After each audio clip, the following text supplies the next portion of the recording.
Hello dear students, today we are going to start our chapter 16, Water. How much water is available? About 71% of the earth's surface is covered with water. Almost all the water on the earth is contained in the seas and oceans, rivers, lakes, ice caps, as groundwater and in the atmosphere. Most of this water is not fit for human consumption. The water that is fit for use is fresh water. So this is telling you that how much percentage of water is present in our earth surface, that is 71%. And the forms of water means in which form water is available. Water is available in the form of water vapors, liquid, solid and gas. Forms of water. Water on the earth has been maintained for millions of years by various processes which make the water cycle. When water circulates through the water cycle, it can be found in all the three forms: solid, liquid, and gas at any given time somewhere on the earth. The solid form, snow and ice, is present as ice caps at the poles of the earth, snow covered mountains, and glaciers. So, this is telling that water is present in many forms in our earth crust, or we can say in our atmosphere. This water is being maintained from millions of years ago through the process water cycle, and it includes many processes like transpiration, evaporation, condensation, precipitation, in which water exists in all its three forms: solid, liquid and gas. The solid form is the ice present as at ice caps or poles of the earth, snow covered mountains and glaciers. Liquid water is present in oceans, lakes, river and even underground. And liquid water is present in oceans, lakes, river and underground. The gaseous form is the water vapor present in the air around us. Or we can say the gaseous form is present in the form of water vapors that is present in our atmosphere. The continuous cycling of water among its three forms keep the total amount of water on the earth constant, even the whole world is using it. And these all form exist in the water cycle, and this water cycle maintains the water balance in our environment. This is a picture of water cycle. You can see it.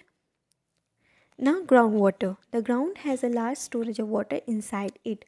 If we dig deeper and deeper below the earth, we will reach a level where all the space between particles of soil and gaps between rocks are filled with water. Water also exists beneath the soil, or we can say beneath the earth, that is known as groundwater. The upper limit of layer is called the water table. The water table varies from place to place, and it may even change at a given place. And the upper layer of the water that is existing below the soil is known as the water table. The water found below the water table is called groundwater, and the water present below the water table is called groundwater. The rainwater and water from other sources such as rivers and ponds seeps through the soil and fills the empty space and cracks deep below the ground. The process of seeping of water into the ground is called infiltration. The groundwater is stored between layers of hard rocks below the water table is called aquifer. And how this groundwater is maintained? By seeping of the water by the soil.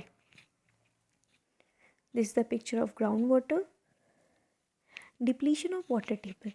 Water table may go down if the water is not sufficiently replenished.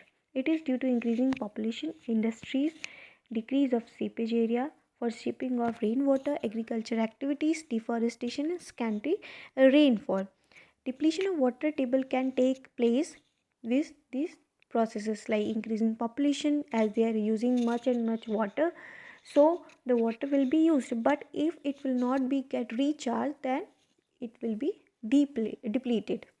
Increasing population creates demand for construction of houses, shops, offices, roads and pavements. This decreases the open areas like parks and playground. This in turn decreases the seepage of rainwater into the ground. A huge amount of water is needed for construction work, and all the water is drawn from ground. How increasing population is responsible for depletion of water table? As increasing population demands for construction of house, so construction of house takes place with the use of water. Increasing industries. Water is used by all industries. Almost everything that we use needs water somewhere in its production processes. The number of industries is increasing day by day.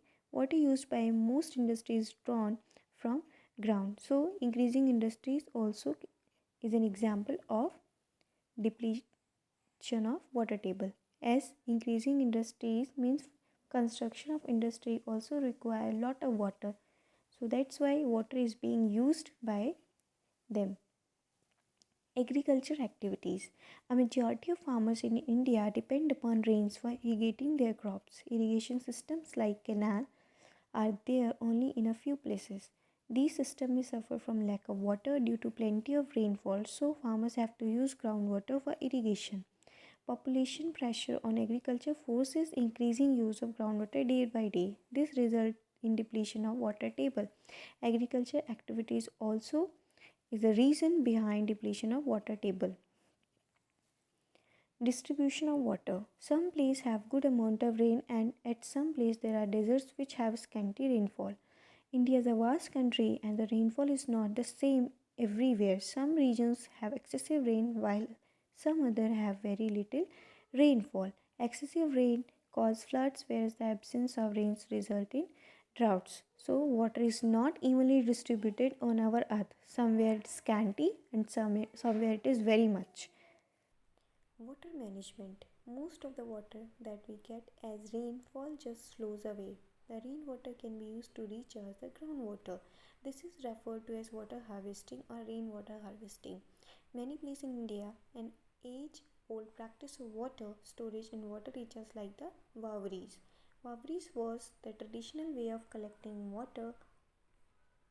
The Vavris are also used today. There was a time when people forgot the importance of Vavris. Drip irrigation is a water saving irrigation system.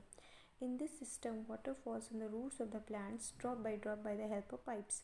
We can also play an important role in saving of water. We should turn off taps while bathing and brushing. We should mop the floor instead of washing. We should use a bucket instead of bathtub or shower for bathing. So in this way we can save water as water is very much necessary for the survival of life. So we should not waste water. We should save each and every drop of water. So these were the points through which we can save water. Water is a very important and precious resource. Save water, save life. Thank you for watching my little creation.